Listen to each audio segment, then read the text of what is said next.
వనపర్తి జిల్లాలో మరో అక్రమ లంచం కేసు వెలుగులోకొచ్చింది. జిల్లా పౌర సరఫరాల శాఖ మేనేజర్ డిఎం జగన్మోహన్ 50,000 రూపాయలు లంచం తీసుకుంటూ ఉండగా ఏసీబీ అధికారులు పట్టుకున్నారు.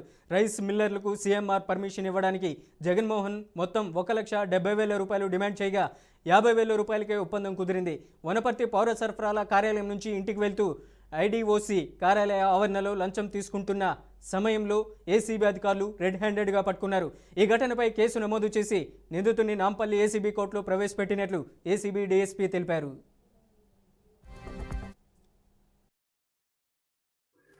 ఒక కేసు నమోదు చేసుకుని వనపర్తి డిస్ట్రిక్ట్ కలెక్టర్ ఆఫీస్లో పనిచేస్తున్నటువంటి జిల్లా manager civil supplies Shri Kumbha Jaganmohan గారిని ట్రాప్ చేయడం జరిగింది.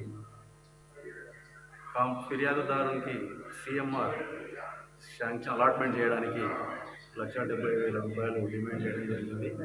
ఫిర్యాదుదారు యొక్క రిక్వెస్ట్ పైన 50,000కు సెటిల్మెంట్ కుదిరింది. ఈరోజు ఫిర్యాదుదారు నుంచి 50,000 రూపాయలు తీసుకుంటూ ఆఫీస్ నుంచి ఇంటికి వెళ్తూ ఫిర్యాదు దగ్గర 50,000 తీసుకుంటూ రెడ్ హ్యాండెడ్గా పట్టుకోవడం జరిగింది.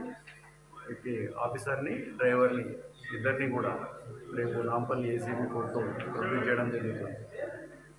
ప్రభుత్వ అధికారులు ఎవరైనా ప్రజల నుంచి డబ్బులను లంచంగా డిమాండ్ చేసినట్లయితే వారి యొక్క వివరాలు గోప్యంగా ఉంచి